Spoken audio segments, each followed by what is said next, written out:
Okay, zoning board, we are live. We are recording. Phone lines are open. Go for it. Thank you, Matt, and welcome everyone to the Town of East Hampton Zoning Board of Appeals hearings for March 28, 2023. We have 4 scheduled public hearings this evening. I'll read the first one into the record. We have Andrew Cohen at 161 Marine Boulevard in Amagansett, Suffolk, tax map number 300-176-8-17.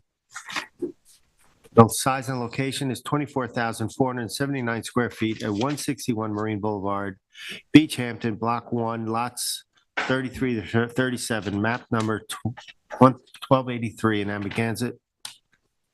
The description is to modify a determination in order to allow a reduction and reorientation of the entry stairway and add grade beams, breakaway walls, a utility platform, and a raised beach walkway that terminates at grade with the remainder as a roll-up mat. The relief sought is a modification of a February 26, 2020 Zoning Board of Appeals determination. The zoning district is B residence VE 17 and AE 10, and the secret class is type 2. Council, do we have a proper affidavit of service and posting? We do. Pursuant to the East Hampton Town Code, Section 255-9-23. We have certified mailings done on March 13th, 2023, and we have a posting to the site done on March 16th, 2023, at least 10 days prior to today's public hearing. Thank you. Yeah. And here's a picture of the official notice. It's an active construction site, which, truth be told, I broke into. Getting quite a reputation here. Next.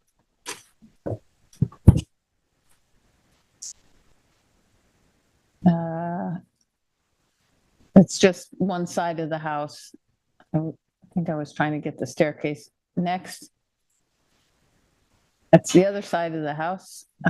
You can kind of see the staircase in the middle. I guess that's the one that they want to modify.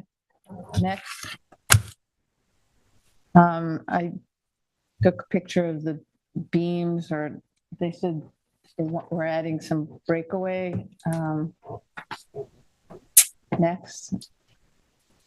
Now I'm going around to the side of the house to the right. Next. That's a spiral staircase that goes to a roof deck on the side of the house. Next. That's my husband. That's the back of the house. Next.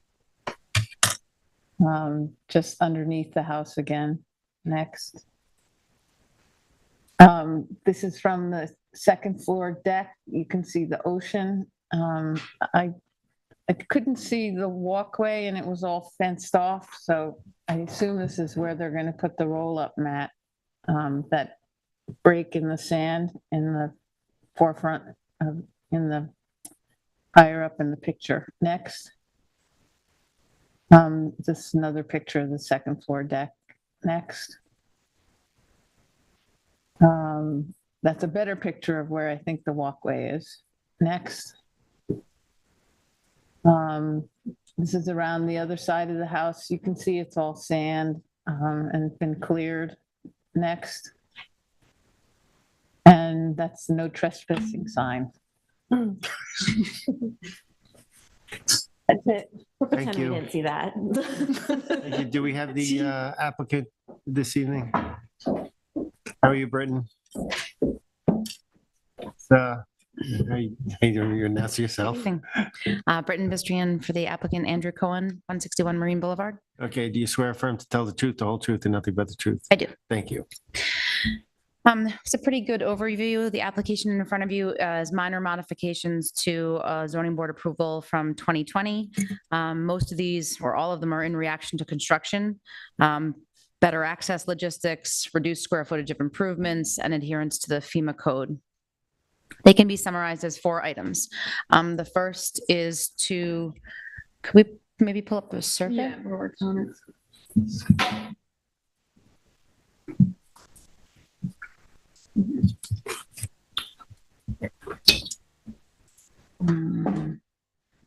Which one did you want pulled up? Sorry. The Saskis survey, it's, This is the Saska survey. This is the January 12th one. Yes, sorry. Zoom in a little yellow bit. on it. At the north side of the house, we made a construction access stair because obviously the house is elevated, and that stair functioned better than the stair as designed. It was a net reduction from 259 square feet, which the board approved, to 115 square feet. We added an additional grade beam underneath the house and breakaway walls, meeting FEMA compliance. There was a question in the TAM. It's physically underneath the house, so it was a disturbed area, and there was no dewatering required for any of this project. We added a utility platform to meet the FEMA height requirements for the utilities. Previously, they had been shown on the roof, had a lot more visual impact in the neighborhood. Now it's kind of tucked in the side, and just thought it was a better design, aesthetic, and less built improvements. And the last change that we're requesting the board take a look at is to eliminate, could you bring up the stair schematic? I think it was SK01. Yes, perfect. So it's to eliminate the stairway on the south side of the house, the ocean side, which was 18 feet long and 12'6" wide for a total of 225 square feet, and replace it with a 4-foot wide, 27-foot long catwalk for a total of 108 square feet. The real purpose of this particular request is that where the stair had been placed in almost the dead middle of the house, the pathway to the beach makes better sense. It's cleared that's the western side where we're proposing the catwalk, and it just seemed pretty silly to go down 5 feet to come back up 5 feet. It took a lot more materials, and it was a pretty huge stair that was approved. And we felt that just walking directly out until you terminate at grade made a lot more sense. And it's just a 5-foot slope in that distance. It seems pretty consistent with coastal resiliency to state that an over 50% reduction in coverage for an area that we need to get down to the ground. It's not this is not an amenity as much as it is a necessity. That we really felt that it could be something that the board could approve. This property is not overbuilt. It's oceanfront in Amagansett. And I would say it's probably, at least in my knowledge, I've had a lot of projects on Marine Boulevards over the years. It's a 2,200 square foot house. It's pretty small for oceanfront and Marine Boulevard. I think it would be probably the smallest in, modern zoning, I would say. So I guess in closing, the modifications we feel are an improvement. They meet the needs of the applicant. And none of them require variances. It's just the issuance of a NRSP to modify our approved 2020 plans. I think the concern that I would have is with the catwalk. That's not built yet. No. No. So my concern is that dune, as we see in the photos, is just pristine. It's beautiful. Want to protect that during construction. So I think, to make sure that there's adequate erosion fencing that's erected prior to the construction of that. I think that's acceptable.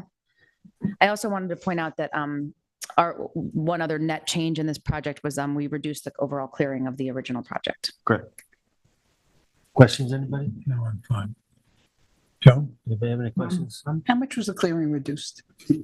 Do you know? I don't have it on the top of my head. It was about It was- 200 square feet. It was a few hundred square feet. Few hundred? Yeah. Few hundred? And I assume there's a re-veg plan? There is.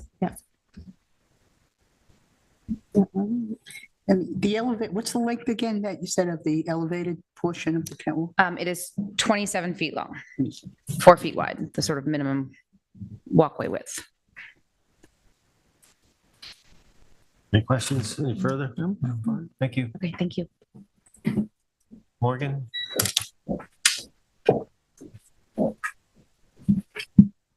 Hi, Morgan. Hi. You swear firm to tell the truth, the whole truth, and nothing but the truth. I do.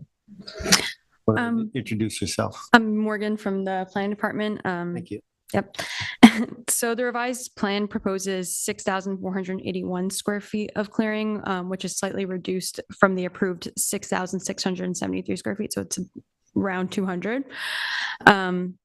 This was also less than the proposed clearing in an earlier version of the modified survey that was submitted in October. I think it clarifies that because that was what was the temporary clearing for construction. So the final clearing will actually be less than what was approved in 2020.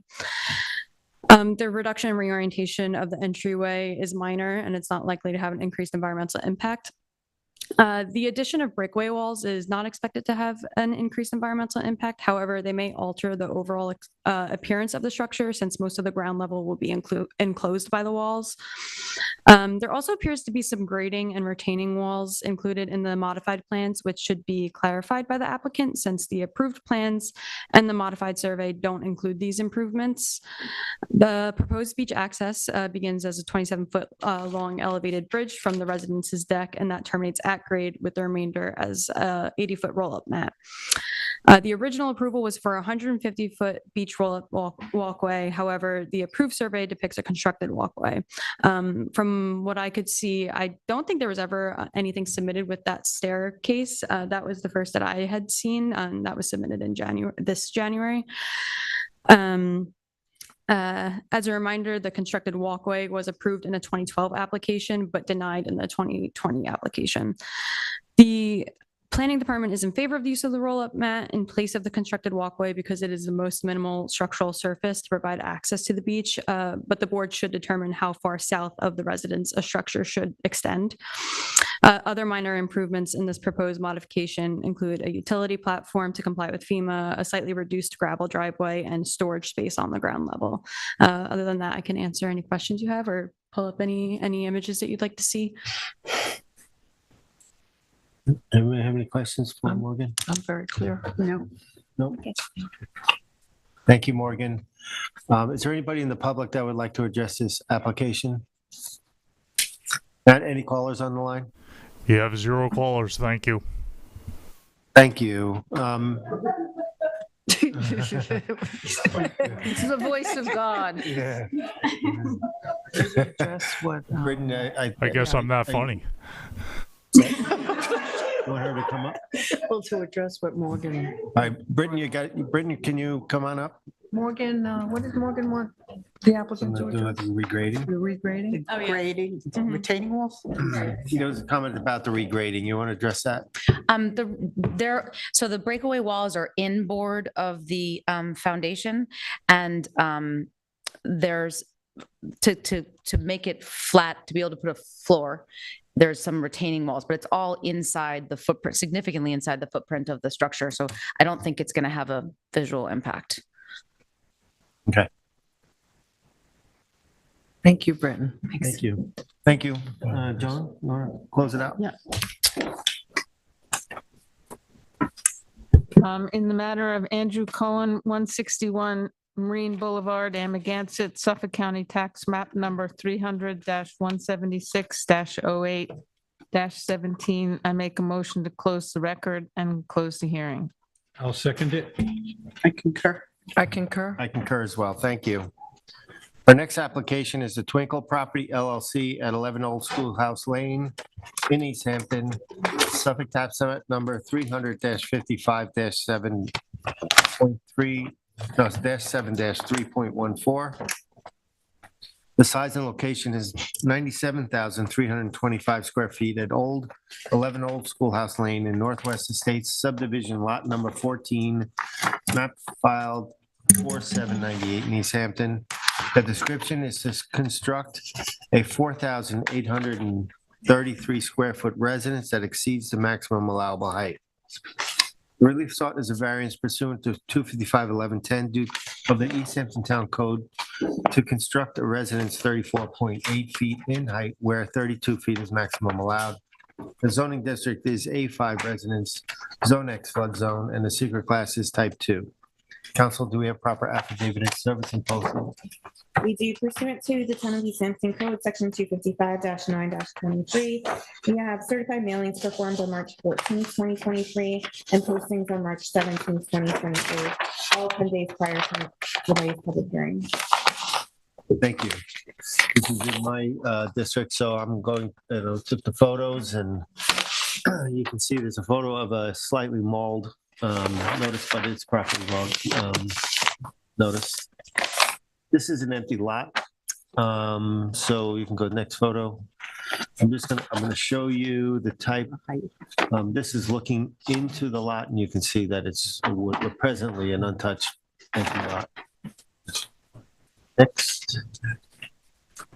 Again, taking a look kind of at the breadth of the lot.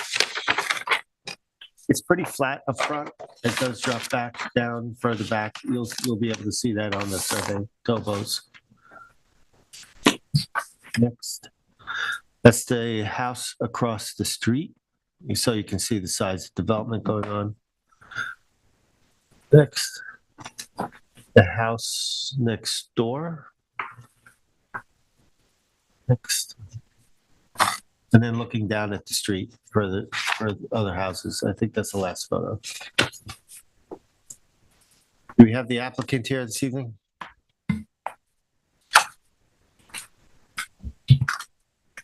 How are you? I'm good, how are you? Good. Announce yourself. Yeah, Richard Searles, architect for the applicant Dan Tintle. You raise your right hand. Do you swear or affirm to tell the truth, the whole truth, and nothing but the truth? I do. Thank you. The applicant has proposed this particular residence for this property, and the height of the building in the front, from as you would see it from the street, meets the zoning requirements. It's the additional height variance that we're requesting is for the rear of the house only. The property is also surrounded with reserved area lots. So I don't think there'll be any visible impact from the house from the rear. And it does comply to current zoning from the front, from the street side.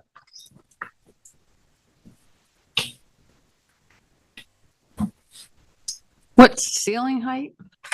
It's 9 foot on the first floor, 8 foot on the second floor. Not too many times do we come with a fresh development on a piece of property and seek for a variance of height. And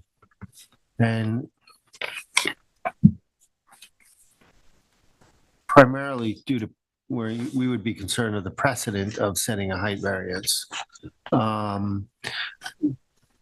So it's the topo, you couldn't design within the topo to bring it in within height? It's the grade from the front, as from your photographs, is fairly flat in the front, then it drops off. So we did put the house in the drop off so that we could maintain the front to the required height for the zoning. That's only, the front of the house is only 30.8 feet.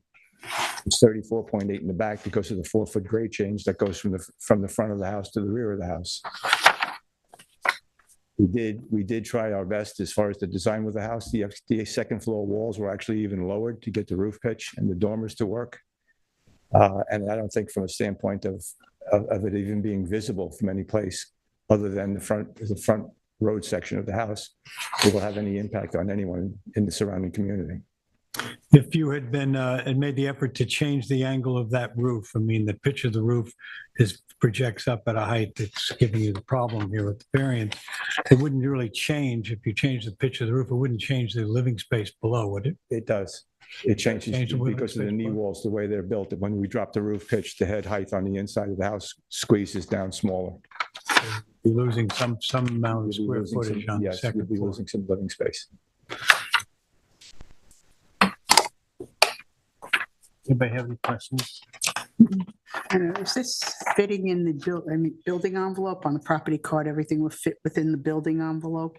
Yes. So this fits and there was no extra space as an alternative to change it If slightly? we push it back, then we have a water situation where the water from the front of the house is going to run into the property or into the house, and it's going to have to be channeled around, which means we got to dig the back of it deeper to set it lower. So it's set properly from the front of the house in its main entrance.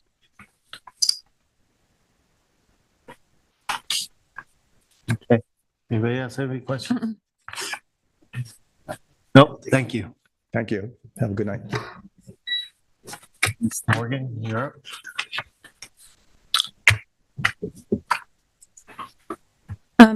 The property is on the south side of Old Schoolhouse Lane in East Hampton, and it has a flag strip for driveway access. The scenic easement on the property is intended to be used as a secondary stormwater storage area to accommodate overflow from drainage structures on Old Schoolhouse Lane. The application proposes the construction of a 4,833 square foot residence with an 800 square foot pool, IA sanitary system, and associated structures. This application is before the board for a height variance to allow the residence to be built 34.8 feet tall, where 32 feet is the maximum allowed. The proposed height of the residence is compliant on the north side, but not on the south side, which appears to be due to the grade of the property. Despite needing a height variance, the proposed residence complies with the pyramid law from both property lines, which there's not much precedence for. Due to this property containing a flag strip and being set back from the road, the height of 34.8 feet from the southern grade of the residence is not likely to be noticeable from the road. But, it would be setting a precedence in this neighborhood for a height variance. The application also proposes 17,730 square feet of clearing, which is the maximum allowed by the Water Recharge Overlay District. The planning department would usually advise against clearing to the maximum allowed, but since the application is for a height variance, there's not much of a nexus to request a reduction in the amount of clearing proposed. Additionally, recent building permits in this area were given for construction of new residences that also proposed the maximum amount of clearing. And other than that, I can answer any questions. Well, my only concern is how could there not be a nexus to a construction of a house this size with the clearing? Why wouldn't we be able to? I mean, in the ask for neighborhood, there's kind of been a precedent set where, maximum, like all the other properties have had maximum clearing. But this is the one before us tonight, Yeah. and Yeah. that's a Like I big said, concern. It's a water recharge Yeah. overlay. Yeah, like I said, the plan department would usually advise against that much clearing and water recharge overlay. There's reserved area to the west and to the south here. Yes, What's the nature of that reserved area? It's a town-owned? it's town owned, yeah. And the scenic easement is for water recharge over. It's for like drainage, yeah, because of the topography.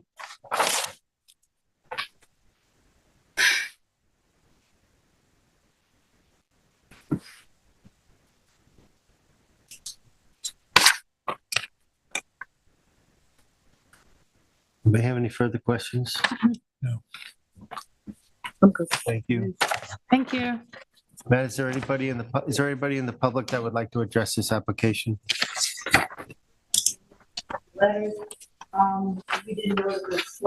Before you address us, you go up to the mic and announce yourself and you'll be sworn in. I'm Setha Lowe, Your address? 9 Old Schoolhouse Lane. Do you swear affirm to tell the truth, the whole truth, and nothing but the truth? I swear to tell the truth, the whole truth, and nothing but the truth. Yes. Okay. First, I'm a distinguished professor of environmental psychology, anthropology, and geography at the Graduate Center of CUNY, and I previously taught landscape architecture and regional planning at the University of Pennsylvania, and I am an international expert on people in the built environment. One piece of information that is not here is this plan of the community, which is relevant to my comments. I don't know exactly how to submit it. However, this property is the only property that was cited in the contiguous envelope of the reserve as it was planned. We have no idea back in 1997 why it was approved, but it is unlike any other house in that neighborhood located in the reserve.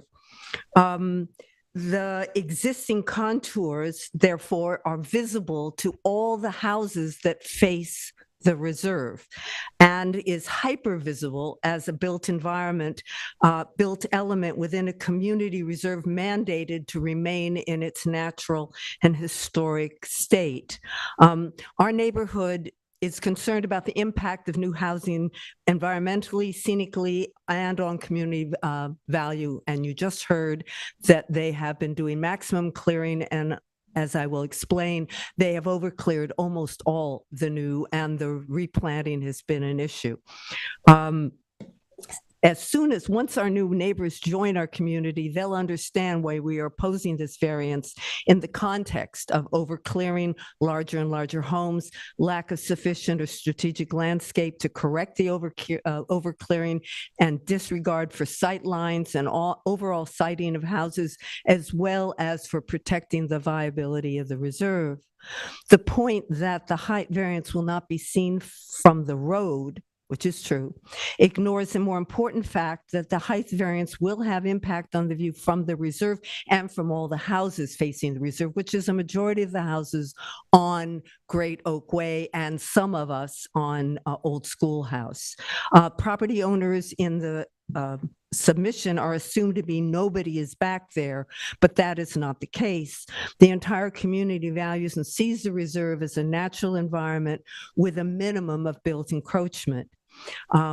There must be a design remedy, dig deeper, recast, or flatten the gable peak rather than increasing the heights above the A5 zoning allowance. As has already been pointed out, 11 Old Schoolhouse Lane, the proposed house, is located on sandy soil in a water recharge overlay district with a scenic easement, and where all construction, remember, requires removing trees that stabilize the soil and impact the fragile natural environment. We are also posing that this natural environment is of great importance to the community, and I believe that at least 5 of us have had time to be able to respond and oppose this variance for that reason. The back of the house is not unseen. It's in fact very much seen, and maybe more important than even whether you could see it from the road. I was told to mention that most of our neighbors were not contacted, like so many neighborhoods. I know that Sharon Goldberg, I was able. Only contiguous properties that are notified. Only contiguous okay, so that means there are not that many contiguous properties, but all the properties that would have sight lines impacted then were contacted again, and I think many of them responded. One is probably not going to make it in time. I'm going to ask you to wrap this up as soon I as will. you can. I'm just seeing if anything else. I think I've covered. I guess my final statement would be the statement that there's no physical impact because of its remoteness and backing on a reserve underestimates the community, its values, its qualities, as well as the extent to which the reserve is used and enjoyed. And we would like to ask if there's a design remedy that could be employed rather than an increase in height requiring a variance that the community opposes. Thank you. Thank you. On the map that you have, you wish to submit that into evidence?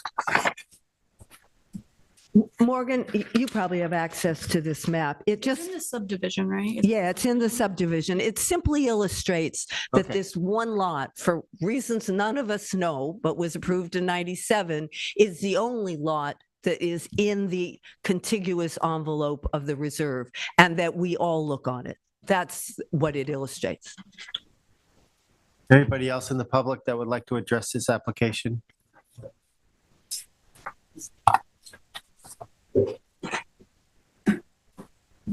Announce yourself and your address. My name is Mehdi Adib. We live at number 2 Great Oak Way, right behind the building. Swear to be firm to built. tell the truth, the whole truth, and nothing but the truth. Yes, Thank you. I'm president of the Bechtel Best Consulting International Company, and we reside in the area. My point with regards to this variance is that, first of all, there is absolutely I don't see any technical reason that the design of this building could not have been designed within the parameters that's been established by the city as the code. We have had approximately 9 buildings under construction in our area, within the same area. Not a single one of them have had to exceed the limitations and the codes of the city. I basically am here to indicate that these codes are established for a reason. They provide a standard and they provide a harmony within a large area. And everyone who starts breaking them creates a discrepancy for an area that affects the pricing, that affects the area's impression and so on. And I don't think there is any justification. Certainly from my point of view as a professional engineer, there's no technical reason why you cannot design a building that would fit within the envelopes that's established by the codes and standards. Thank you. Thank you. Thank you. Anybody else would like to address this application?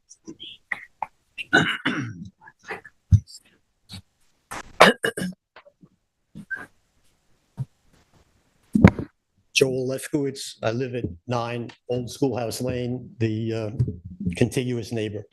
Do you swear affirm to tell the truth, the whole truth, and nothing but the truth? Yes, I do. Thank you.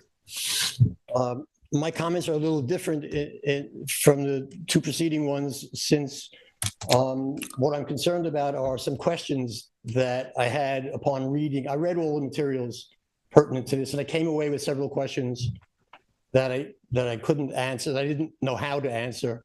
And I'm hoping maybe you guys could help, not necessarily right here, but at least the questions would be in the record. Before I begin, I feel compelled to bring up something that I discovered. I was very much surprised yesterday in going through materials in preparation for this evening. I pulled out a map dated 1998 that we had gotten 10 years ago when we bought our property. I think it's a final survey map, and I was astonished to find that the 25-year-old deer fencing on part of my property encroaches on the driveway of this property. And I'm just here to say that we will do whatever is required and we have to do to take care of that. There are some big trees involved. 25 years ago, they were probably skinny saplings. But in any event, I just thought I should mention that. Questions I have, for example, the technical analysis that I read, quoting, it says the application proposes 17,730 square feet of clearing, maximum allowed by the overlay district. The planning department would usually advise against clearing to the maximum allowed, but since the application is for a height variance, there is not much of a nexus to request a reduction in the amount of clearing proposed. Sir, but just a little advice. Reading that, we already have that in front of us and have read that. You're using up, I'm just saying, you're using up your time. Okay, my question is, I don't understand that sentence. The sentence does not make sense to me. I don't know what the height clearance has to do with, the height variance has to do with the clearance. Okay.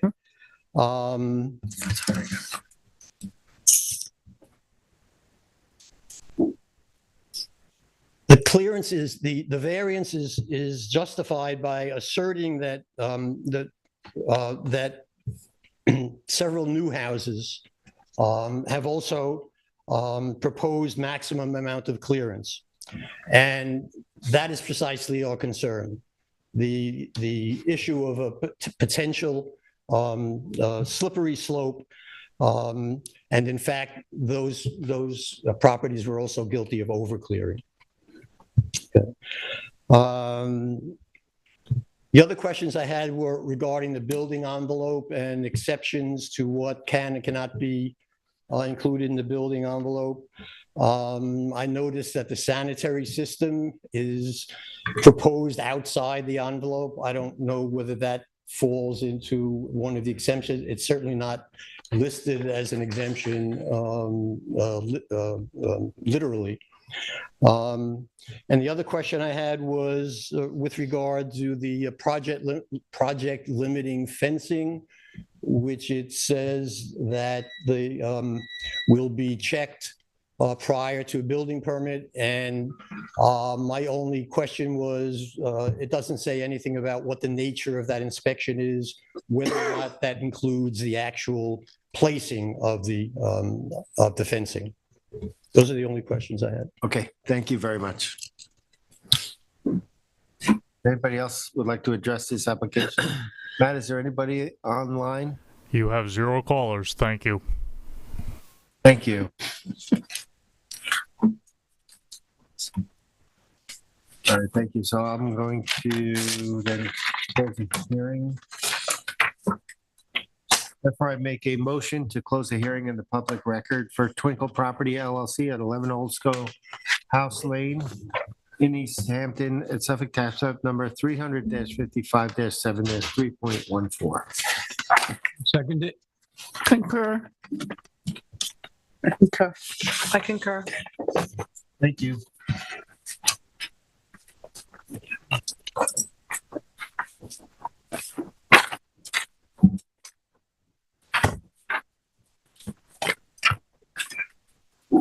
Next, we have Lori Chimia at 460 Further Lane in Amagansett, Suffolk Tax Map number 300-190-1-7.3. The size and location is 84,002 square feet at 460 Further Lane in Amagansett. The description is to construct an 883 square foot first floor addition to an existing residence without interior access through a common entrance with the existing residence. The relief sought is one variance from 255-1167A3 of the town code is required to allow there to be no interior access to the proposed addition from a common entrance within the existing residence and any other relief necessary.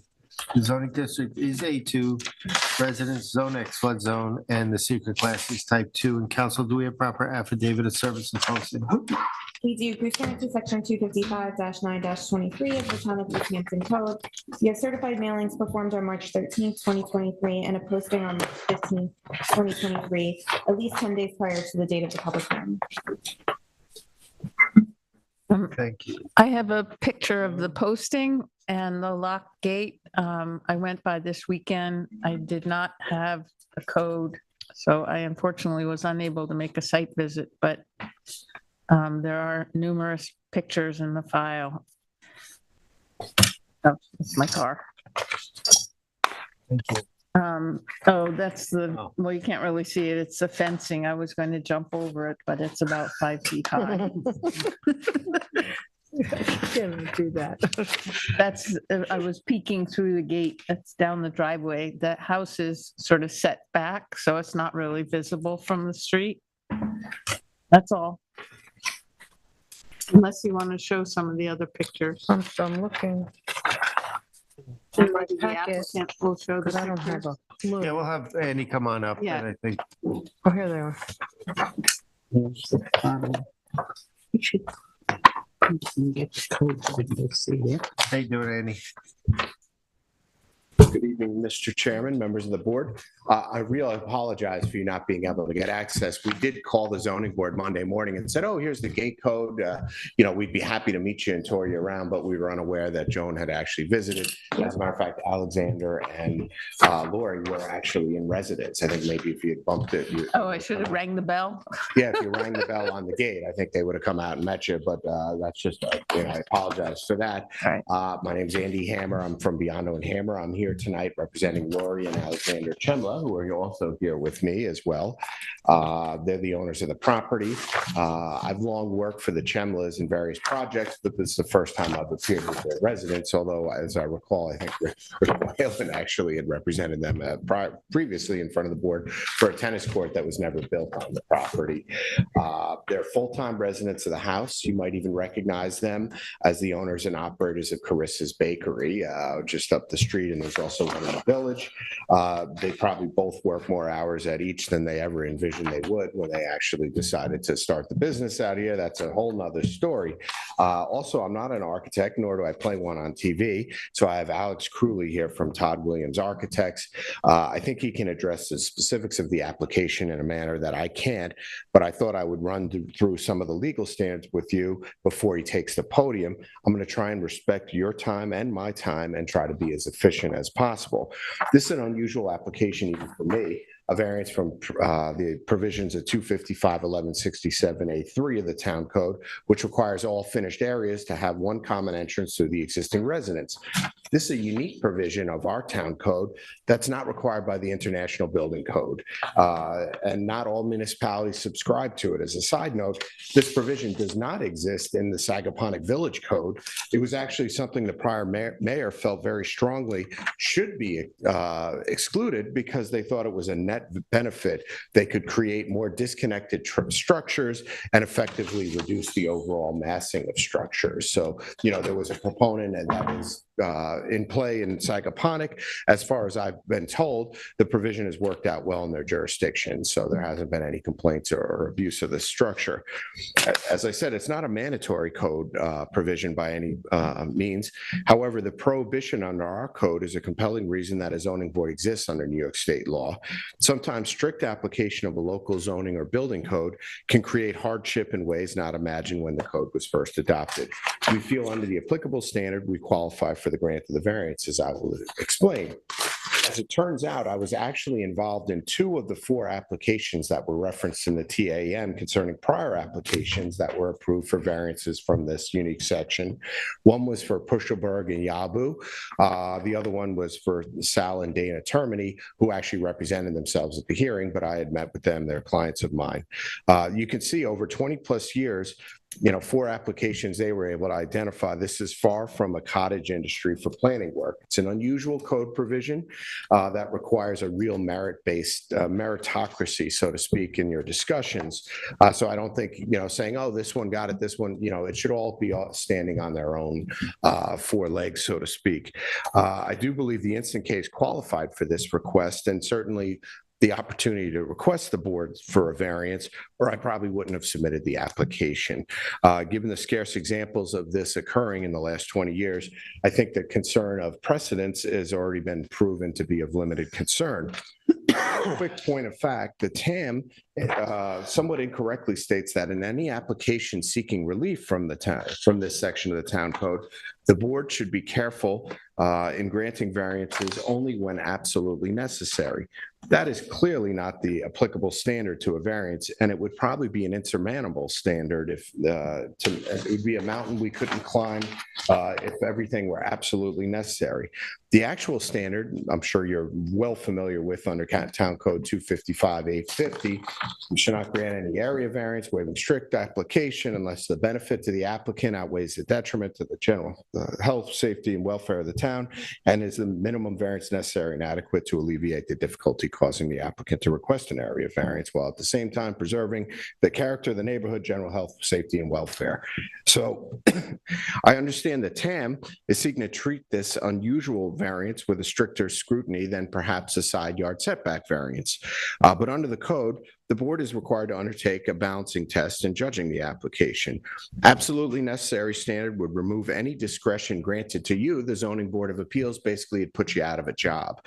So I would hope that, our discussion, we can just start with, let's take a good look at this thing. The factual pattern here is so unusual, I actually had to do a double take when I was first presented with plans of the existing house. The only connection between living space is through the basement of the residence. I do believe at one time this was an acceptable means of internal connection in the town. I've actually seen it in other houses that I've visited in the town. In 2023, it's obviously no longer deemed unacceptable and requires a variance. That's why we're here tonight. The nonconformity of their house was a surprise to the Chemlaws. They didn't realize that their house didn't fully comply with the current code. It was the way the house circulation worked. The exterior access was more than adequate, and the basement connection was a secondary means that works if weather conditions won't allow external circulation. The house was issued a certificate of occupancy. This wasn't raised until they came in planning an addition. It's difficult to decipher the TAM's discussion of this, but the basement access we are proposing is identical to the basement access that accesses the other portions of the house. We're not proposing to change this. We're parroting the original design that is an intent of the residents. The basement access is a full access. It just requires walking from the basement up a full flight of stairs. Design is in fact a driving force of this application. I'll let Alex explain that to you, but that's not an impermissible benefit to protect. Aesthetics, cost, and many other factors can be used to evaluate a benefit to the applicant. This is an architecturally significant and beautiful structure. It's just so unusual that a strict application of the code in this instance would result in a true detriment to the applicant that would cause a huge disruption to the house, perhaps requiring demolishing portions of the improvements, reconfiguring the floor plan and access, all at a cost that doesn't seem justified by the lack of any detriment that I can easily identify.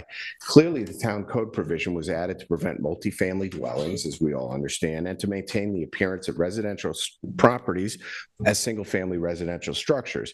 As to the appearance of the house, and unfortunately Joan couldn't get there to take a look at it, I don't think there's any question or any inference or any raised inference that this appears to be anything other than a single-family house. It's an unusual single-family house, but that's what it is. It's not really visible from further lane because of the mature landscaping. It's a large lot, et cetera. That might make it a little less visible than a typical home. But in terms of use, the property currently exhibits the same nonconformity. There's been no indication or intent that this is being used by anything or by anyone other than the Chimla family, who are lucky enough to now have children and grandchildren. When originally they built the house, it was kind of sized to be, for the Chimlas and their children. Now, that's not a unique situation, but they do have children and grandchildren now. That's why they wanted to expand it. It is their primary residence, and they've really explored ways to expand and accommodate their growing family needs. As Alex can explain, a conforming addition would just cause extreme hardship. This application was not submitted with bad intent or, hey, let's just ignore the code. It was submitted with the best of intentions and recognizing how important this is to the house, the property, and the family. With that, I'll let Alex address the board as to the architectural aspects, unless you have any additional questions of me. Anybody have any questions? I'm good.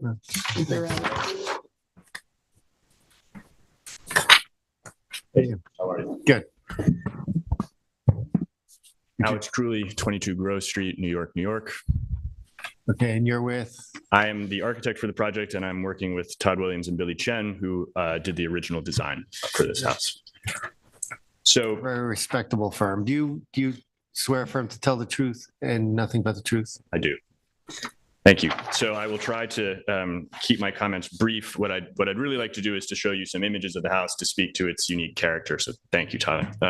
So we are here before you, as Andy said, to request relief because this is actually a quite unusual property that we believe demands a unique response. If you flip to the next image, you'll see the site plan. This is an aerial. Further lane is to the top of the page, and the driveway is to your right. And then you'll see that it's a pinwheel plan that divides the site into 4 quadrants, and there are different gardens and exterior landscape areas that are encompassing the 4 pavilions on the ground floor, and there's one pavilion on the second floor. So we'll speak to what that layout is. So if you go to the next image, you'll see the basement plan, which, as Andy said, everything is connected here. This is a means of interior passage, although per the zoning regulations, it doesn't count as interior passage now because it is a basement. But when you go up to the ground floor, you'll see that the pavilions, the 3 in gray, are enclosed space, and the one in the lower right is an outdoor dining canopied protected area, but it's not enclosed, that you can't actually walk from any of those spaces at grade to get to the adjacent structures. So what we have here in lower left is the central living and sleeping quarters. This is kitchen, dining, living, and 3 bedrooms. There is a secondary sleeping quarters above it, and then the garage structure, and again, the outdoor canopied living area. On the second floor is the primary suite. So this is bedroom and bathroom and an office space and closets. So this house was intentionally designed to try to integrate these pavilions, the 4 ground floor pavilions and the second floor, within the landscape, and that we could create these veranda conditions and that exterior circulation space both divided and connected the dwelling, the different areas of the dwelling, in a way that allowed for indoor and outdoor living. And as Andy mentioned, this was originally designed in 2008 for the Shemlas and their 3 daughters. They are now in a position where the family has gotten much larger with partners and grandchildren, and they're looking to have some more space here. So what we're proposing, which you'll see in the next image, is a 2-bedroom, 2-bathroom addition, which is 880 square feet, and it would constitute a new 6th pavilion, a 5th pavilion on that grade. And this as in the original design, this building is quite modest in height. It's only 11 feet from grade. If you'll flip one more, Tyler, you'll see here that it's connected in the basement, but then at grade, it is quite low, and it's keeping with this intent to break the structure up into smaller masses so that it is respectful of the landscape in the existing context, and it doesn't appear as a massive building on this site. So we believe that that's actually the most contextually appropriate solution to the neighborhood, to the character of East Hampton, and that was done intentionally originally, and we're duplicating that now. So if you flip to the next one, you'll see an image here of how these pavilions are actually quite low and modest in scale, which belies the larger square footage of the house, which is 8,000 square feet, but it doesn't look like an 8,000 square foot house. Can I ask you a question? Yes. Are those sliding doors to the outside? They are. Yes, those are from the bedrooms. So the bedrooms that you're going to build will also have sliding doors to the outside? They would. Yep. And that's obviously for egress, and that's for this integration of interior and exterior space. If you flip to the next one, this is where we would like to locate the new pavilion. It would sit against this existing site wall, and it would be lower than, sorry.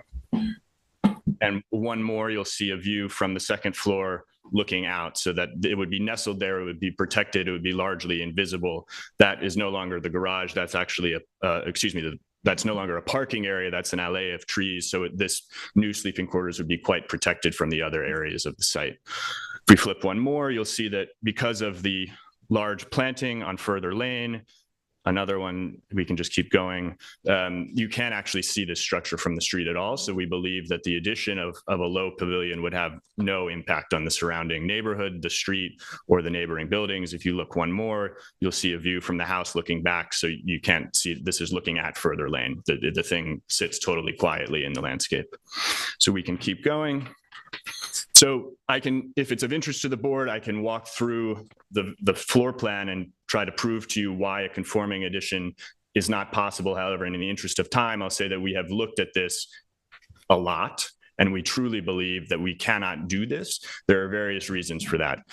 There's the position of the existing septic system, the utilities, egress from the bedrooms, the design and character of the home, where interior and exterior space blur and sit against one another in a really sensitive and nice way that we want to preserve. We believe that if we had to add on to this thing to any of these existing buildings, we would destroy the character of the house, and it would not be in a way that is actually practically makes sense. So if we were here looking at a conventional home, we would design a conventional addition. We wouldn't be asking you for relief. However, given the uniqueness of the structure, Tyler, you can just flip through the next couple.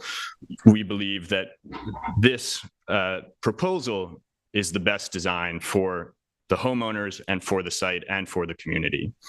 To be clear, our intent, we believe, is aligned with the section of the town code, which is to keep single-family structures, single-family in use and appearance. We are not providing additional cooking facilities in the new building. It's just bedrooms and bathrooms. This is not a rental cottage. This is space for the family.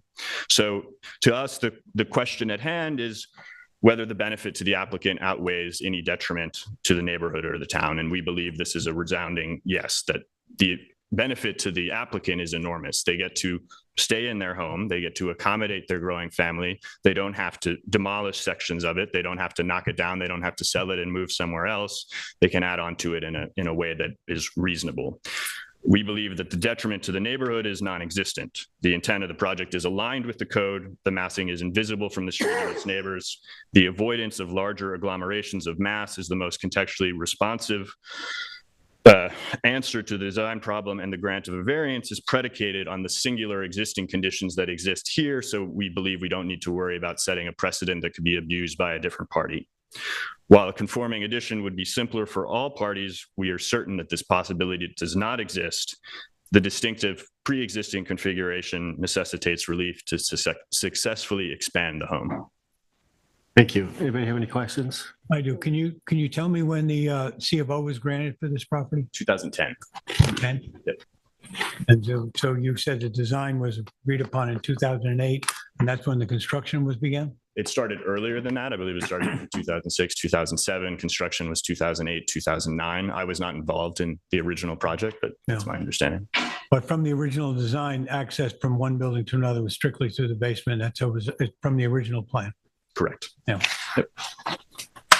And these might be rhetorical in nature, but egress is all met, New York State code, national code, building safety, all safety requirements are met in the design. We believe we are fully compliant with all building and zoning codes with the exception of this interior passage requirement. Thank you. Could you briefly say why you cannot make it any different? Again, so if we think about it, we'd like to eliminate vertical expansion, right? The whole intent here is to keep the structure low and integrated with the landscape. So we don't want to go to a third floor. We're not allowed per the zoning regulations to go to a third floor because of height restrictions. Adding on to the second floor doesn't make a lot of sense because of the program there, because that's the primary suite. So you'd have to pass through the primary suite to get to the new sleeping quarters. We don't want to go down, obviously, into the basement because then you're below grade. Then if we look at how do you expand out on the ground floor, if we're looking at the top of the page or the right of the page, adding on there would still be non-conforming because you can't actually get to those spaces other than via the basement. We'd have to close off the entirety of that existing exterior circulation. So that would all need to be not only enclosed, which would be technically difficult, it would also need to be conditioned, which would be quite expensive and costly and would require demolition of the existing pavers. I mean, it would require extensive demolition to try to do that and condition that space. If we look at the rest of the site plan, we're limited in certain areas by the bedrooms, which have egress requirements, which have views to the gardens, which we don't want to block. If we look at the outdoor dining, if we tried to just scoot this thing over into the outdoor dining space, you lose that area, you lose the fireplace, you lose flow from the entrance to the swimming pool. It creates all sorts of problems across the board. It does not, to us, make sense from a design perspective, from a building perspective to do that. Thank you. Any other questions? Thank you. Thank you.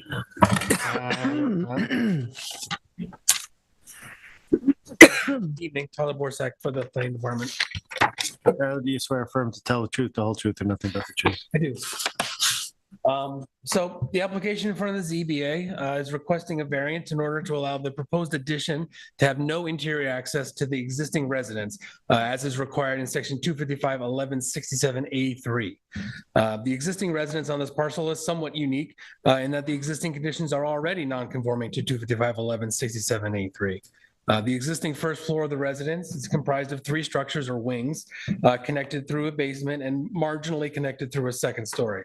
Although there's no interior access to the second floor through 2 of those sections. Between the 3 sections is an exterior circulation patio. The proposed addition would add a 4th southeast section to that design. The proposed additions include 2 bedrooms and bathrooms with a small hallway between the 2. A proposed basement and crawl space would be constructed and connected to the northeast section of the residence. Variances from section 255-1167A3 are not common. They are already sort of mentioned, but I'll go over them a little more in detail because I think the context of what's been approved in the past is important. They include the Puschelberg and Yabu application in 2012, which allowed a resident who had previously received an NRSP and bluff variance from the ZBA and was also issued building permits by the building department to continue to exist with only an exterior stair to the second story. There was the Termini application in 2017, which allowed the existing basement to remain without interior access to the first floor. There's the Evans application in 2018, which approved a variance in order to allow what was essentially a pool house bathroom to be attached to the residence and didn't have interior access to the rest of the residence. And then 22 Cleveland Drive LLC in 2019 that granted an approval to allow no interior access to a portion of the east wing of the residence, which had received building permits as constructed and would have required a gross floor area variance in order to construct additional interior access. And I'm now just realizing that I handled all 4 of those applications. Out of these 4 determinations, 3 of those were for existing conditions that had gone through that had gone through permitting and were missed, or changes to pre-existing non-conforming conditions. The last application was for a small portion of the residence that was not feasible as living space quarters, just a bathroom to service the swimming pool. At its simplest, the purpose of 255-1167 of the town code is, and its subsections, is to keep single-family houses both appearing as single-family housing and also to be utilized as single-family housing to prevent multifamily residences were not permitted or appropriately zoned. While the existing residence is pre-existing non-conforming to this section already, it is not likely enough reasoning in order to expand that non-conformity. The applicants will need to provide sound reasoning in order to justify additional non-conforming expansion of a pre-existing non-conformity. The board should be cautious about granting variances for aesthetic and architectural reasons compared to engineering challenges or property constraints. Given that variances from this section of the town code are so uncommon, the board should provide specific detailed reasoning and reference any unique aspects of the project and the property in order to help differentiate this project from others that may come before the ZBA in the future, if approved. Other than that, I can answer any questions. Is the fact that the house is recent, the original house is recent in construction, is it fair to say that it's non-conforming? It is non-conforming as far as how it's But interpreted now. I don't know if it was just interpreted differently when it was originally approved. Well, when was 255-11-67A3, when was the code changed? I'm not certain. I mean, the Pushel Brook and Yahoo application was 2012. And that's the first one I Yeah, was but able to find. they designed this and built it 06 to 08. A few years prior to that. Yeah. I think the last time that one was changed was 2017 from what I saw in the code. Oh. And there were some prior ones too, but I don't remember the dates. Yeah, I'd have to do some They research were to figure out. Not that long ago. I could comb through the town clerk, Well, it'd history just on be it, try and interesting find to out. answer It might be Roy's good question. information for us to have. You wanted to leave it open a few days, I could. Well, I think that would, yeah, well, I I don't know if we need to. I don't know. I don't know if we need to. We can look it up too. Yeah, I mean, it has a CO, so it's legalized either one way or the other. I don't know if it was a different interpretation at the time or because it was a basement access. You might want And it in maybe, the record. That's why you leave it they open. deemed that basement access was okay at that point in time. I'm not certain. I'm aware of a project where the building permit was granted in 16 with these conditions.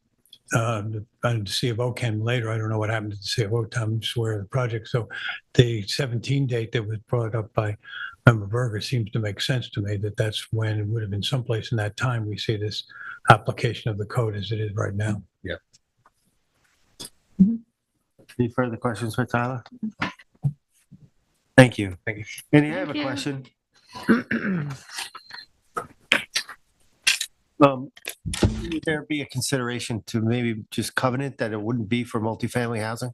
Oh, absolutely. I don't even think that's a problem at all. I will say that I think that the difference between the underground was more an interpretation of the building inspector. And we had several building inspectors in quick succession when Don Sharkey passed at that point. So I think it was just interpreted differently. The other point I wanted to make is whether it's existing or new, we would not be proposing this for a new conventional. I mean, it just wouldn't make sense. So yeah, of course, you can do anything you want with new construction that doesn't exist yet. That's why this is a little different. So I think that the existing conditions do actually justify the grant of it in this instance, but it wouldn't do that. If this were a new house to be designed, I wouldn't suggest anybody try and get a variance for it. Thank you. Any further questions? No, I'm fine. Thank you. Thank you. Thank you.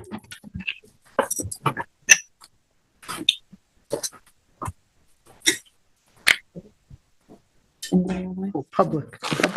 Oh, yeah. Is there anybody in the public who would like to address this application? Matt, is there anybody in the phone line? You have 0 callers. Thank you.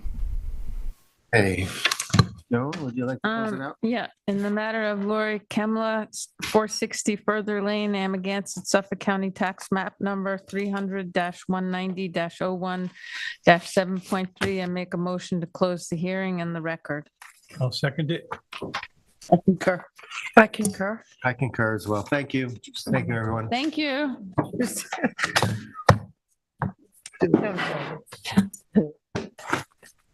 Next, we have Sema and Sylvia Iskander at 98 Runnymede Drive in Spring, Suffolk Tax Map number 300-23-4-10. The size and location is 22,870 square feet, 98 Runnymede Drive, Lionhead Beach, Lot 84, map number 3451 in Springs. The description is to construct a 416 square foot swimming pool with pool equipment, relocate the sanitary system, and alter the driveway on a parcel of land containing bluffs, tidal wetlands, and beaches. The relief sought is a natural resources special permit pursuant to 255-420 of the town code and one variance of 24 feet from 255-440 of the town code is required to construct a swimming pool 51 feet from the bluff crest where a 75-foot setback is required in any other relief necessary. The zoning district is B residence, zone X flood zone, and the secret class is type 2. Council, do we have proper affidavit of service and posting? We do pursuant to section 255-9-23 of the Town of East Hampton Code. You have certified mailings and a posting performed on March 17, 2023, which is 10 days prior to today's public hearing. Thank you. Number seven. Yes. This is, was properly posted. This is a picture of the official notice. This is the garage I'm facing, well, it's, okay, yeah, two-car garage. I'm not sure what upstairs is. But that's just a picture of the garage. Next, this is the front of the house. I'm facing northwest. Next, please. Another picture of the house from the front driveway. There are two ways to access, one on the, one I'm facing northwest, to get to the backyard pool area. So this is just one of them. This is another entrance. The second entrance from the front yard. This is, actually, this isn't the area where the pool will go. I have better pictures of the slate patio, which are by the two patio doors, but this is around the vicinity of where the swimming pool would be. Next, please. This is the pergola, and again, the picture of the backyard and the residence. Okay, so here, where you see the two doors, in the front is a slate patio, and in front of that is where the pool will go, but the septic system that's there now will be abandoned and moved more landward. It'll actually be farther away from the top of the bluff, but where you see the end of the slate patio, in front of that would be the removal of the septic system and where the start of the location of the swimming pool would be. Next, please. This, I just wanted to give a visual. I'm kind of standing in the vicinity of the slate patio, and I just sort of wanted to give the board a visual of what you're looking at now is obviously Gardner's Bay, but the end of the property is literally the top of the bluff. Next, please. This is the stairway that leads down to the shoreline. Next, please. This is an example of the steps that exist there, which I did not go down. Next, please. And this is obviously the bluff. It's very well, I did notice that it was very well screened. And we're not even in full season yet, but it was very heavily vegetated. Next, please. And just another visual of the same area and the property next door. Next, Tyler. This appears to be like a, I don't know, I think a garden area, and it's literally just goes to the top of the bluff. It's almost sits on the top of the bluff. Next, please. This is the vegetation that exists on the property. I just wanted to give the board a visual of what exists there. Next. Same thing again. This is around the vicinity of where the pool will be. Next, please. Same thing, I'm just trying to give you an idea of the beautiful vegetation that's on this site. Next. And this is, I'm standing actually by the steps that lead down the bluff and giving you a visual of the entire backyard and the pergola that is there. Next. This is, I just wanted to give you a sense of the neighborhood and what exists. This is, I think this is across the street. Next. And this is across the street as well. And another house under, no, this is actually finished, I think. Now there is, I couldn't get to the house next door. They do have a pool, but the pool I did notice was landward. It wasn't seaward. The one being proposed here is landward. Okay, there you go. Thank you, Tyler. Thank you. Rick? How are you, Rick? Good evening, Mr. Chair, members of the board. First, let me just hand out, I just have one sheet with 2 photos, if I can give that to you.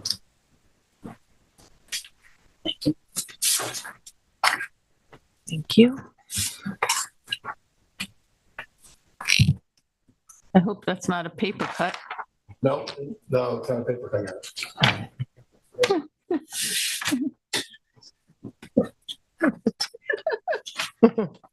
Oh, my fellow colleague has electric tape on his finger.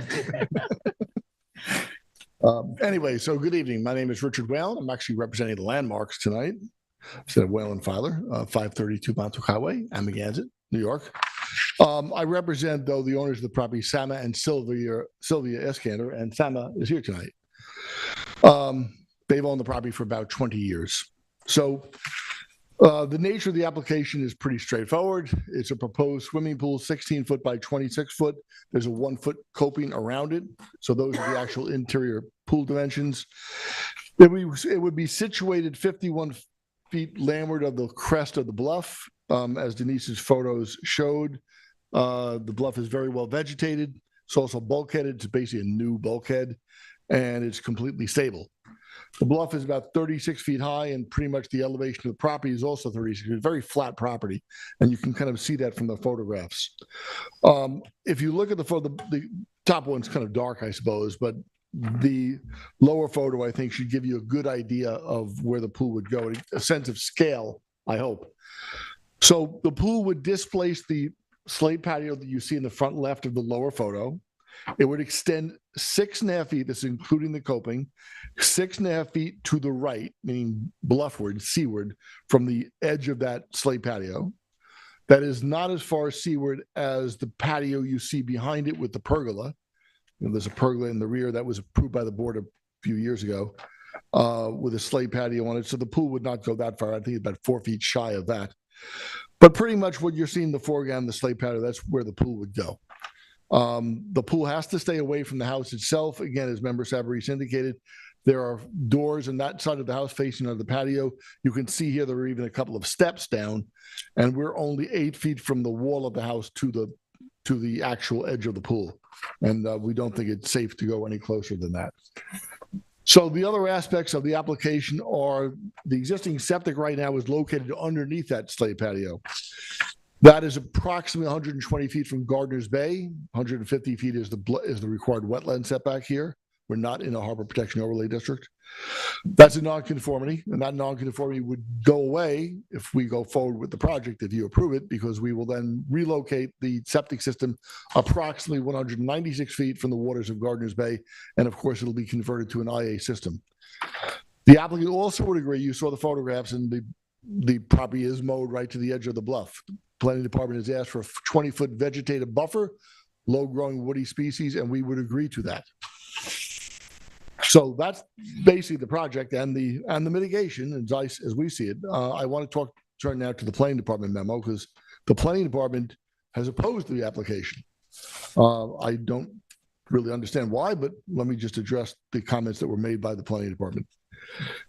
First of all, the planning department says it doesn't consider the relocation of the septic to be mitigation because you have to move the septic if you put the pool there. In my view, this is splitting hairs. The bottom line is either the board grants the variance and approves the swimming pool, in which case we have to move our septic back to where we propose to do it, or the septic stays where it is, if there's no swimming pool. Honestly, if the septic had been somewhere else, not under the slate patio, we still would have proposed to move it, because that's our one obvious benefit to give back in relation to the requested variance. So whether it's So are you saying because you're doing that, you're entitled to a swimming pool? No, that's your call whether I we mean, are. that's, you know. But to me, the trade-off is we have a nonconformity right now. Our septic is 30 feet too close to the wetland, which is Gardner's Bay. Mhm. Generally, you want to keep septics away from saltwater bodies in particular. In exchange for a variance that basically moves the edge of our patio 6.5 feet closer to a stable bluff, we relocate the septic to be 196 feet from the bay. And in the bargain, we're also willing to give 20 feet of revegetation along the edge of the bluff, on the edge of the lawn. So to me, that's a good deal, which is why I took on the application and why this has been presented to you. The planning department says, and I'm going to just quote from their memo here, the project could be, quote, better designed to utilize existing improved areas, reduce the required variance, or eliminate the need for variance entirely. I have to confess, I don't fully understand what they mean there. With all the due respect to the planning department, if there were more practicable options with a greater bluff setback, the applicant would have chosen them. I mean, that would increase our chance of getting the swimming pool. So you have to bear in mind, you have the survey in front of you. Required side yard setbacks for a swimming pool are 20 feet. The required street setback is either 20 feet or 30 feet. I'm not really sure when you reverse the front yard for waterfront lot, whether that would apply to a swimming pool. You have to be 20 feet. You have a 20-foot separation requirement per the health department from the septic system to the swimming pool. There's no other more logical place that we could put the swimming pool. You could theoretically replace the existing patio where the pergola is, but then we'd be closer to the bluff than we are today, or what we're proposing now. So I'm sorry, you said the pergola was approved under a prior CP? yes, yes. Right, okay. Maybe That's in the history of 2017 or the I something. just get my applications confused sometimes. Yeah, no, a few years ago. So there's no other suitable place for us to propose this. If we could, that we would have done that. I do want to hit comparisons. I did give we submitted a letter last Thursday, and I ran through some comparisons. Generally speaking, on Runnymede Drive, with maybe one exception, really basically nobody there meets the bluff setbacks for structures. Some are closer than others. We're in the better part of the range, I would say. The most relevant comparison is to the property immediately next door, and Member Saris looked at that, but I guess couldn't get access to it. But it's landward. The other ones you're talking about with the history of the board, are they But the landward or zoning board approved a new project in 2018. It just hasn't been built. That's the Springmark property. It's just to our right, to our northeast. So in 2018, the zoning board approved a redevelopment of that site. Basically, what the owner did is simply flip the house and the swimming pool. What they resulted with is a house of about 3,500 square feet. The Iskander house is around 3,400 square feet, so very comparable. The setback to their swimming pool is the same, 51 feet, 51 feet from the bluff to their pool. Their pool is more than 1.5 times larger than the proposed Iskander pool. And by the way, I should mention the Iskander pool is also not very deep. It ranges between 4 feet and 6 feet in depth. But the Springmark setback is 51 feet to a much larger swimming pool. And they basically offered roughly the same mitigation as we did. They were required to revegetate along the bluff. They had cleared to the edge. They were required to revegetate, maybe a little less than 18 feet, than 20 feet in general, but close to what we did. And they also moved their septic system to the landward side of the property. They're about 200 feet from Gardner's Bay. We're about 196 feet. So that is an extremely close comparable, and it's the neighboring property. So I don't really see how the board could distinguish that. The last thing I do want to say is the planning board also seems to be concerned, I think, that we're moving the structure closer to the bay and not in exchange for giving something up. We didn't choose to do it that way. We're pinned in by our existing structures. And if we want to have a swimming pool, and a 16-foot wide swimming pool is pretty much the minimum you're going to get. 16 by 26 is a small swimming pool. It's barely 400 square feet. This is the only place you can do it on the property. And we felt in light of setbacks of neighboring properties and what we're able to offer in exchange, that it was a reasonable proposal. Rick, how do you plan to, how do you plan to address the pool enclosure code? I don't see any fencing. I don't see anything going on. Yeah, I guess we haven't proposed where. Are you going to have to come back to us for an NRSP for fencing? Well, obviously we'd rather not do that. I guess we'd have to put it, I guess you'd probably put it at the edge of the coping, I suppose, on the bluff side. On the landward side, I imagine we'd have to come back to match the house, and you probably then have to have those, special door locks or door alarms to get into the pool area. And whose deer fencing is that? That I don't know. I haven't seen your photos. That deer fencing goes down along the bluff. It's shown on the survey. Yeah, I mean, it looks like it's on the other property. It's on the east side, the west side of the property. I don't know what it does on the east side. On the west side, it's not on our property. Right. I don't know whose difference that is. But But there's a wire fence going on the bluff. across. So the answer is I do not know. You have deer fence on the west side, on the east side. Seems to run along the property line. I can't see where it ends. Comes up to the. Oh, I see a wire fence that comes across, but it's also in the bluff. Wire fence comes across the bluff. I see here. It's in the bluff. So down there, yeah. What do we do with that? Leave it. My answer is there. I don't know how long it's been there, or the bluff is well vegetated. Even if it wasn't legally there, if we rip it out, you have to go in and tear out some of the vegetation to get it out. The survey doesn't tell what its height is. I haven't seen your photograph, so I don't know if it's shown on the photos. We certainly don't look. We've denied fencing and bluffs and easements and all that stuff before, so. I was before you years ago, and I think we got approval over on Hedges Banks for a deer fence along the bluff to keep the deer from, coming in and eating all the vegetation. I don't know what your recent practice has been. No, and Hedges Banks, I agree with you. There was, it was along the buffer or something like that, but we also wanted to make sure that it was like a visual you could see through. It wouldn't impede the vista, right, or whatever that. But this is a wire fence in the bluff. Yep. Safely to the bottom. No, it's straight across. So how do we address the pool enclosure fence? I think we should do that. We probably should be proposing something and showing it on there. You want to leave the record open for a week or two? Yeah, I guess the question would be, do we have to have it any further seaward than the edge of the pool coping? Because if we can do it at the edge of the pool, everything on either side is going to be further back. I guess I'd have to talk to my client, and we'd have to talk to a pool contractor to respond to that. You said at the edge of the coping earlier. Yeah, the coping is only 1 foot. So I just have to make sure that contractor thinks that's practical. Okay. Doesn't seem real. How much time do you think you would need? 2 weeks, maybe? I can't imagine it would take us longer than that to figure that out.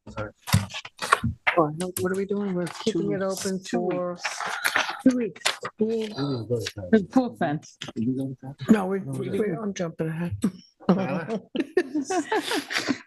We didn't forget you, Tyler. Sorry, Tyler. Sorry, I was looking at some things myself. Tyler Borsak for the planning department again. Just to go over what I was looking at, that fencing is on the most recent CO. So it has existed at least since when the CO was issued most recently. And I don't know how far back it dates other than that. It's the fencing in the bluff. Yeah, all the fencing. All It's the identical to the survey as it is now.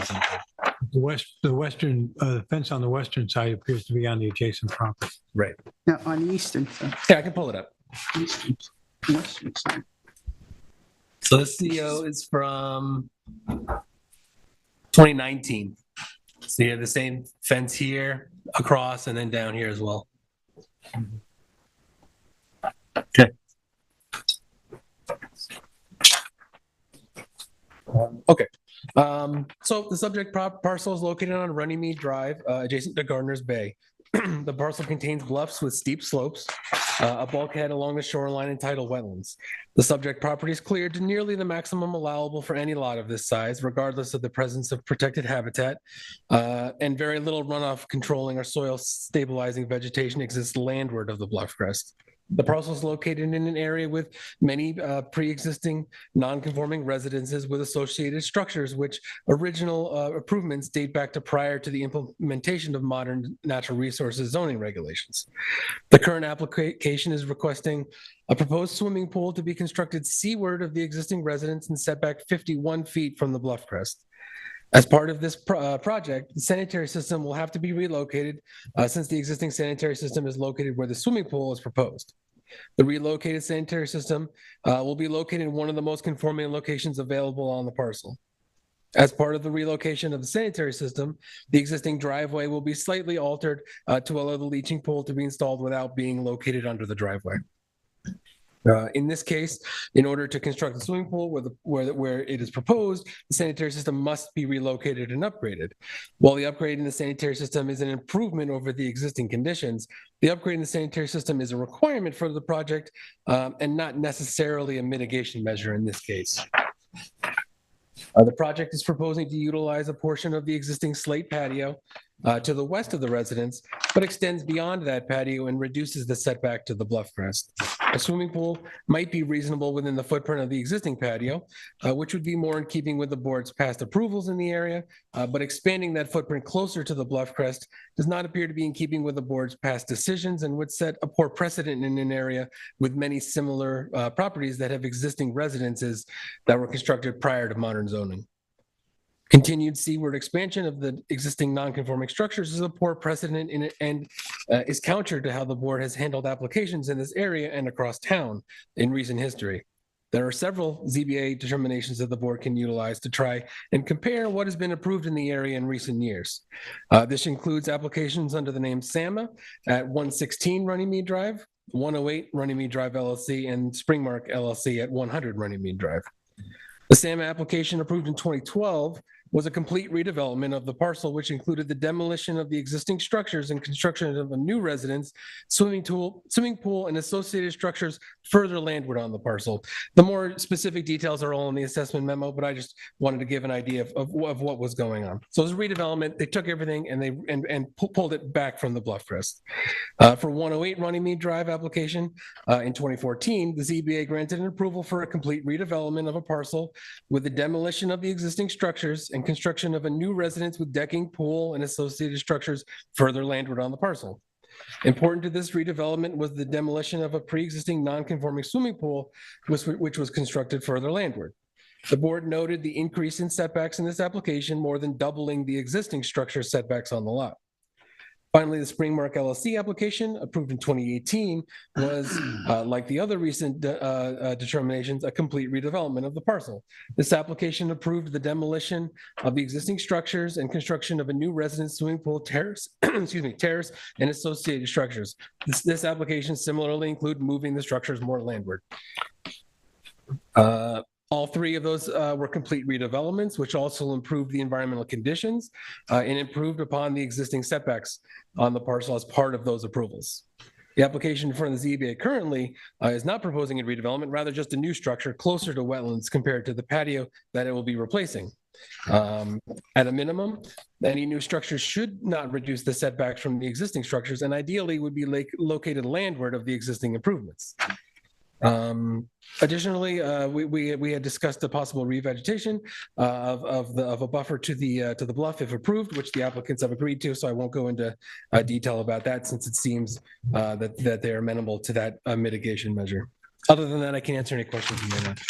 Any questions for Tyler? Basically, there is no, this is a summation, there's no other place on this parcel to place this pool. This is it. It goes here. We're not going to move it around to the front because now we have a driveway and we have a septic going there. And of course, if we look at this from the point of view of the size of the pool and the location of it, this is the only location they can propose. So it's Right, it could be it's not- smaller. Yeah. At the end of the day, it could be a hot tub or something like that as well. If it was something was that like It that was all more have to be in desirable that for the board, location. but- It's there or nowhere on this particular parcel. Right. Is it there or nowhere? Yeah, it really is there or nowhere. There's not much else. I mean, the No. ideal, you wouldn't want to put in the front yard, even if they weren't upgrading the sanitary. You wouldn't want to put in the front yard because that's where you would want them to upgrade eventually. Yeah. So we would say, we don't want a sanitary there. So when, ultimately. Tyler, when you say the Seaward expansion in your TAM would be setting a poor precedent, not, based on what the town, the board has approved in the past. Right. The ones that we are seeing that are Seaward were built prior to Either, more yeah, strict either or zoning? prior to So they modern can't really look zoning, at those as an example. or there was a redevelopment where they pulled everything, pulled it back. One of them, I can't remember them, but it was like 12 feet away from the bluff crest and they pulled it significantly further back. That's what we've been seeing as far as, the new approvals from the board for swimming pools that need variances. Thank How much of a buffer are you recommending? I think we recommended 20 feet. 20 feet? Yeah. Any other questions? Can you show us the aerial? I'd like to see the aerials one more time.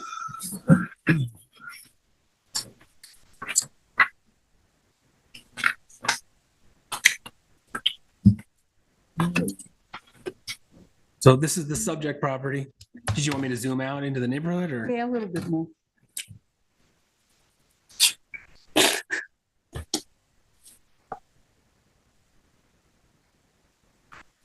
About half the road, probably. Yeah. Okay, thank you. Thank you. Any other questions for Tyler? Thank you, Rick. Oh, is there anybody in the public who would like to address this? Matt, any callers? You have 0 callers. Thank you. Go on up, Rick. Tyler, could you bring that aerial back up again? Or just, I'd like to be able to stand over here. Point out the Talk pools. loudly enough that We have new microphones that allows that. Oh, yeah, okay. So obviously, there's the subject property. Again, Spring Mark next door has not redeveloped. But they came up with a site that will look very similar to what we have, only they have a bigger swimming pool. This, that one is still existing. You can see there are a couple where there are houses or pools still pretty close to the bluff here and here. That's, I think, 96 Runnymede.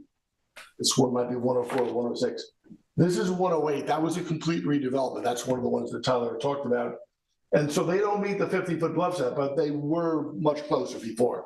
And Sama, these two are owned by Sama, so they use the pool in conjunction, but this was a redevelopment as well.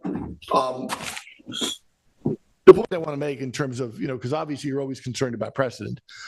I think in that area, the areas that are very close to the bluff, and there's at least 2 of those houses, what's going to probably happen if they get redeveloped, obviously they can stay the way they are for a long time. If they get redeveloped, they will probably pull back, which is what was done in 108 Runnymede. And that's the main thing that's, there's not really going to be, in my view, from looking at those properties, there are not going to be other people building a swimming pool seaward of the house. In most cases, the houses themselves are within the, well within the setback. So I think the risk is minor. Again, I asked you to look at the aerial, at the photograph I submitted, just to get a sense of scale. This is not a very big swimming pool. Before the hearing, I was talking to Mr. Eskander, and he said, the reason I did this is because my grandchildren kept asking me, couldn't you have a swimming pool here? So we're not looking for a hot tub. I mean, they want a swimming pool. It's a small swimming pool. We have constraints, so we can't do anything other than a small swimming pool. But nothing less than this is going to work. And a hot tub is not, I think, what the grandkids had in mind. So that's all I have to say. Thank you. We need the record open, Rick? Did he say 2 weeks for the pool erosion? What I would try to do, I guess, is come back with a location of a proposed pool fence. Okay. Thank you. Thank you. So we'll leave the record open for 2 weeks. Hmm. Denise? Yes, Good to you. sure. Get my house together. In the matter of the application of Sama and Sylvia Iskander, 98 Runnymede Drive, Springs, Suffolk County Tax Map Number 300-23-4-10. I make a motion that we close the public hearing, but leave the record open for 2 weeks for submission of the location of a pool fence. Second. I'll concur. I concur. I concur as well. Thank you. Next, we have Thomas in the room. No, I don't, Thomas. We have draft minutes Draft minutes. of March 21st, 2020. Yes, I'd like to make a motion to approve the minutes for the East Hampton Town Zoning Board of Appeals for March 21st, 2023. Second. Concur. I concur. Concur as well. Thank you. That concludes our evening. We're going to go into executive session to discuss a legal matter. So therefore, I'm going to make a motion to close the meeting of the Zoning Board of Appeals for March 28, 2023, and go into executive session. Can we stay here? Can we just go offline? Yes, yes, just give me a moment. We'll go offline. That's fine. Okay, I'll We have- second it. Okay. Concur. Concur. concur.